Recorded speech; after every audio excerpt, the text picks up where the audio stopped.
Welcome to We Marry the Family podcast series, where I explore the realities of life with in-laws. I'm Dr. Nadia, a counselling psychologist. Today's episode is a confession episode. Hundreds of you sent in your confessions that made up my very popular series on Instagram called Confessions of a Daughter-in-Law. So in these episodes, I will take one confession, one of your raw, unfiltered emotional experiences, and explore it in more depth. For today's episode, the confession of a daughter-in-law reads, I hate my husband. There is no sugarcoating that one. This daughter-in-law knows exactly how she's feeling, how strongly she's feeling, and has laid it out very direct and bare. To be honest, I really value this honesty, and I can imagine it's both an easy thing to admit and a very difficult thing to admit.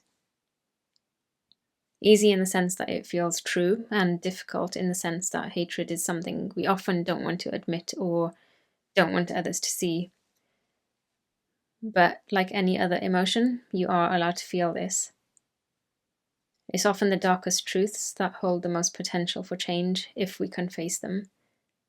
And that's what we'll be doing in today's episode. When I hear this confession, I feel the anger within it and the sadness at how isolating it must be to carry this around whilst being married and living with in-laws. I also wonder what could be happening to have led to such strong feelings towards the husband. It's likely a combination of unresolved issues, a lack of support, and a build-up of resentment. Hate usually settles in after some years of anger, so there would have been many points where this potentially could have been prevented.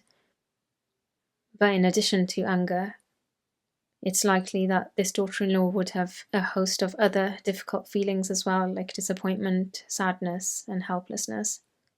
When you hate someone, you really want nothing to do with them. You want them out of your life. You can't stand anything to do with them. You might even want revenge on them for what they've done to you. And even if the person does something positive, you won't be able to see past all of the negative views that you have of them. The fact that this daughter-in-law has such a strong negative feeling towards her husband makes me think of whether they communicate about their emotions. And how do they communicate? Is there space in the marriage for her to share how she's feeling? And what are the issues that are being avoided here? I also wonder what their expectations are of each other.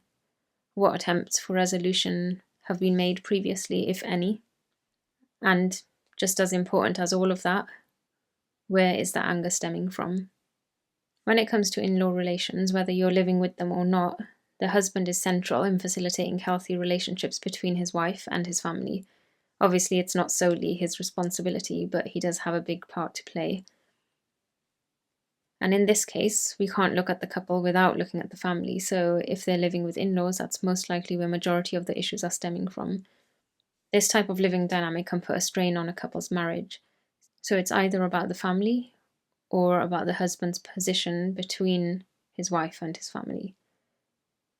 There's also a possibility that even though you feel you hate him, you might not actually hate him, but you hate his family. Obviously, that includes him, but there might be issues that are more linked to the family rather than the husband. For example, issues around privacy and respect, boundary issues, issues with interference. Maybe the family expectations have been unrealistic or you've compromised beyond your limit. So it's possible that this is a I hate them statement, but is being misdirected towards the husband. It's also possible that you don't hate your husband as a person, but you're angry with what he's done or hasn't done in relation to the living situation and family interactions. So you might not hate him, but you might hate that he avoids conflict. And you might not hate him, but you might hate how he struggles to speak up for himself. And maybe it is towards him because he's not supported you. The issue could also be with him not being fully present in the marriage or his role because he's still more focused on being a son or being a brother rather than being your husband.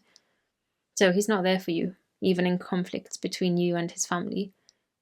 And he might even be complicit in mistreatment either actively or because of his passivity.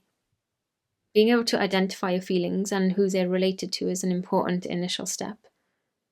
You can actually test this out for yourself. So if you are feeling any of these feelings and you want to check out where it's directed, I just want you to take a minute alone And acknowledge your feelings towards your husband as if he's standing right there in front of you and you can actually say it to him. This exercise is best done if you speak the words out loud, whilst tapping into the feeling that you're feeling. And notice where that lands. When you say the words out loud, I hate you, you'll feel whether that's true or not. And let yourself say it as authentically as possible. If you need to say it again and again, allow yourself to repeat it. If there's a more explicit version, allow yourself to say it. Sometimes even doing this exercise and releasing those words with that emotion can help you to feel lighter and give you a bit of clarity. So what do you do if you're in this place? Firstly, acknowledging your true feelings without judgment and understanding for yourself where they're coming from. So there's a big relational element here where you and your husband will need to be able to face what's happening. So you can try and do that yourself or through couples counselling. I'd also encourage you to seek support individually for yourself and make some changes personally, because living with these heavy emotions on a day-to-day basis can have a severe impact on your mental health, leading to anxiety, depression, feelings of being trapped, and sometimes internalizing the hate too. Being able to understand yourself, your feelings, and your needs through honest self-reflection and therapy can give you some emotional release and clarity. And in some cases, it might be necessary to be really frank with yourself and ask yourself whether staying in this marriage is healthy for you both. But have a think about some of these things. Do you have unmet needs or unmet expectations? Are you communicating openly with your husband and vice versa? What's preventing the resolution of the main issue? And do you need to seek outside support? There are ways to come back from this, but if left unresolved, things can get worse. So you might reach frustration, then beyond frustration, you get to anger, and beyond anger, you reach hate. And beyond hate, you go into contempt. And when the feeling of contempt arises and settles in you, you're past the point of caring. You detach. So ideally you want to tackle issues when they arise, but I know women in our culture are highly skilled at holding their feelings and struggles within themselves and by themselves and keeping them to themselves and even holding other people's struggles within themselves. And we need to change that, because otherwise things just fester and grow and become bigger and more intense and harmful. For example, if you're holding on to something that's just a misunderstanding, that could be resolved through one short, honest and vulnerable conversation. But instead of the misunderstanding being put to rest, when you're holding it for so long, it can create distance in your relationship, leading to disconnection and hostility towards your partner. Obviously, if you've got to the point of hate, you need to address that. If you're talking to your friends and family frequently about all the negative things about your husband and why you hate him without actually addressing the issue or getting support for resolving things, that type of communication needs to stop. Because what you're doing is feeding group dynamics where you're affiliated with one group who now hold a similar shared negativity towards another. And that makes the hatred grow and strengthens your association with your own alliances against your husband, instead of bridging the gap between you and your husband. Something else you can do is have a look within yourself to find any areas of pain that you might be projecting outwards.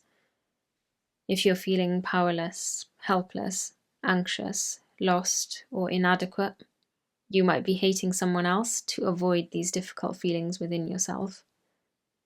You can also work on your issues with other family members rather than directing them at your husband. Sometimes this is also more of an internal process than an external one, so it doesn't necessarily mean that you need to initiate vulnerable conversations with your in-laws. It could be that you work on the intrapsychic elements of the relational difficulty, or you might do both.